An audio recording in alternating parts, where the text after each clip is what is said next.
Vamos lá, pessoal. Último módulo, módulo 5, e nós vamos falar dos elementos da prosa e um pouquinho de literatura. É o último módulo de vocês. Vamos lá?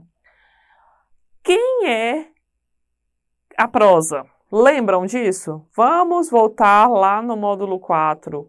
Prosa é tudo aquilo que é escrito em parágrafo. Não esqueçamos disso, professora. Então, se eu chegar numa prova de redação e me pedir para escrever uma prosa, é um texto marcado com paragrafação? Exatamente. Então, você vai precisar escrever o texto em prosa. Agora, qual tipo de texto narrativo ele quer? Crônica, conto, romance? O que é? Uma dissertação argumentativa? Um artigo de opinião? O que é que ele quer com essa prosa? Então, atentem-se a isso, segure isso aí e vamos ver que, assim como o poema, a prosa tem os seus elementos, tá? Peculiares. Primeiro deles, foco narrativo. O que é isso? Sempre cai em provas. Qual é o foco narrativo do texto lido?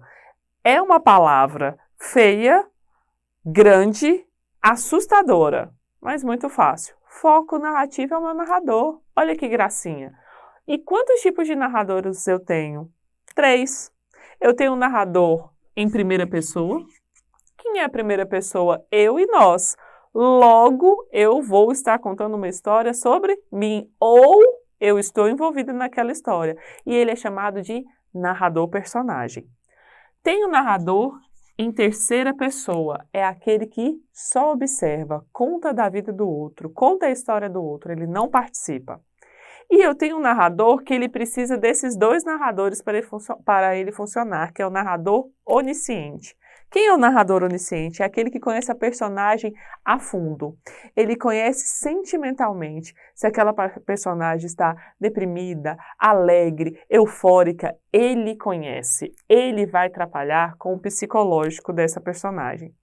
Quem vai trabalhar muito com isso na literatura é uma autora chamada Clarice Lispector. Já ouviram falar?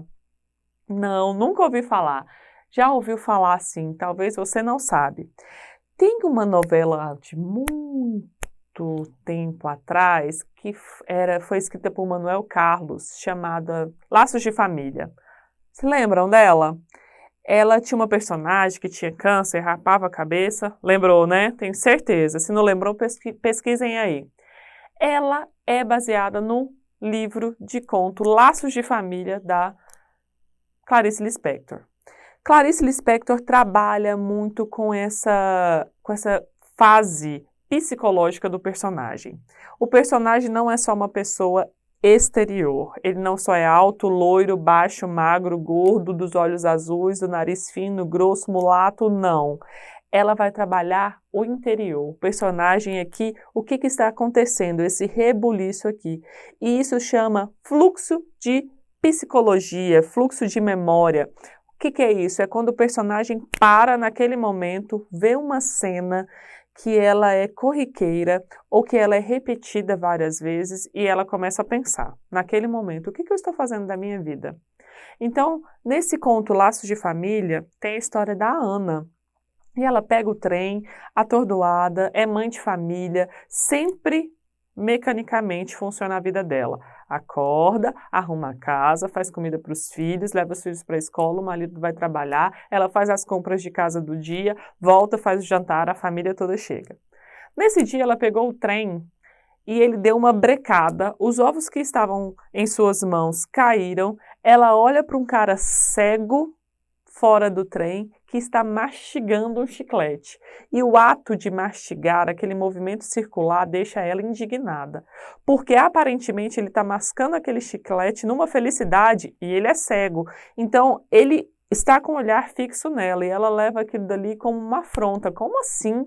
Ele está feliz e está me encarando com essa sua felicidade. E aí ela começa a pensar, naquele momento vem o fluxo psicológico. E aí ela começa a pensar, cara, a minha vida é a mesmice, é como esse chiclete, esse mastigar de chiclete. É um círculo. eu não tenho mudança. Só que ela pensa nisso tudo, e aí, se fosse diferente? Volta para a vida aqui real. Então, quando o livro faz todo esse movimento, que ela está nesse pensamento de como é a vida dela, ele está trabalhando com o narrador onisciente. Então, ele não está nem na primeira nem na terceira pessoa, é apenas chamado de narrador onisciente, porque ele conhece essa personagem, certo? Então, tem esses 3 tipos de narradores. O narrador personagem, que vai funcionar sozinho, o narrador observador, ele só observa, ele vai contar, ele não vai se interferir, e o narrador onisciente, que eu preciso do narrador personagem ou do narrador observador para funcionar. Eu tenho as minhas personagens. Na prosa, eu sempre preciso de personagem, e ela vai ter N personagens, N núcleos, como eu falei para vocês. Vai variar. Assim como é a novela das 9 que vocês assistem sempre, é aqui a minha prosa. Eu tenho uma variação, várias ações acontecendo no mesmo momento. Não é uma ação só. No conto, eu só tenho uma ação, eu só tenho uma teia de aranha. Na prosa, não. Eu tenho várias teias, várias ações acontecendo ao mesmo tempo, e dessas variantes, todas vão ter clímax também, e todas vão ter os seus desfechos. Pode ser que elas se entremeiem num certo momento. Tenho o enredo, que eu já falei para vocês, que é a história da obra. O lugar, onde é o cenário. E é muito interessante que nós estamos vendo que a obra, ela não quer dizer que tem que ser só uma obra literária. A gente já viu que pode ser pinturas, que pode ser gestos, que pode ser mímicas, que pode ser arte num muro, e pode ser, por mais incrível que pareça, jogos de videogame. O quê? Jogos de videogame? Sim. Olha só, eu tenho um lugar perfeito de joguinho de videogame, e olha que eu acho que eu fui má agora falando de joguinho, acho que é jogão. Se eu não me engano, o nome é Assassin's Creed, o 2. Quem já jogou? Se não jogou, vão lá pesquisar. O cenário dele é todo no renascentismo. Nossa, eu tenho uma escola literária que vai falar disso, hein? Classicismo. E ele vai passar pela Itália. Cara, eu estou jogando e estou visitando a Itália sem precisar ir lá. Então, é um conhecimento aqui, ó, abriu a minha mente. Eu já tenho um outro olhar para a interpretação ali. E sabe quem vai passar por ele? Leonardo da Vinci, uma peça importantíssima na época do Renascimento. E está ali num jogo super atual, e ele vai falar exatamente do que acontecia no Renascimento, que era o quê? Os dogmas da Igreja Católica sendo desconstruído. A parte do teocentrismo, que é Deus no centro, sendo desconstruída e vindo a forma da razão, que é o antropocentrismo, o homem no centro. Então, é um joguinho que eu estou ali aleatoriamente jogando e, ó, estou tendo conhecimento. Então, uma dica aí bacana para vocês. É conhecimento também. Então, divertimento traz conhecimento. Tempo. E esse tempo é o tempo cronológico. Ele pode ser linear ou não linear. O que é isso, Andressa?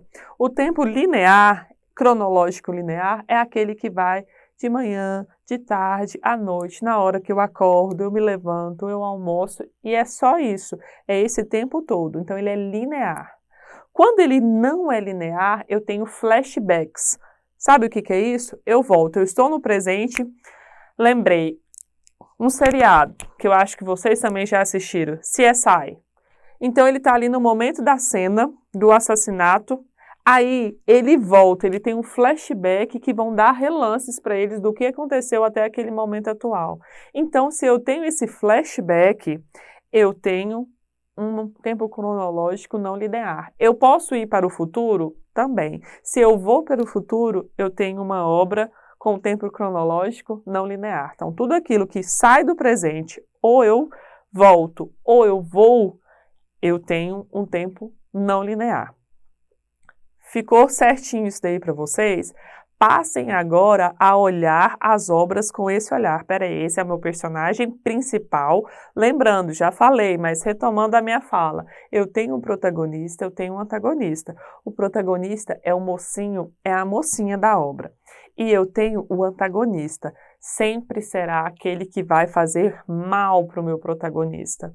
Nós temos uma escola chamada, e vocês durante o estudo vão ver aí na apostila, ela passando pelas várias escolas literárias que nós tivemos até o momento contemporâneo. E uma delas é o romantismo. E o romantismo é uma escola fortíssima, porque é ela que nos dá a base para algumas obras até hoje. As novelas são baseadas no romantismo e não tem nada a ver com o mocinho e a mocinha que se apaixonaram e viveram felizes para sempre. Não. O romantismo é que tem vários personagens e a personagem principal, ela tem algum problema familiar ou que vai contra os ideais dela. Por exemplo, ela é a menina pobre que é apaixonada pelo menino rico e a sogra não quer que fique, que o filho case com aquela menina e ela vai fazer um furdunço na vida dessa menina, dessa garota. Não parece muito o tema da novela das 9? É igual, era o que acontecia lá no romantismo. Só que as mulheres eram as belas, recatadas e do lar. Elas não queriam outra coisa a não ser estarem casadas e terem filhos.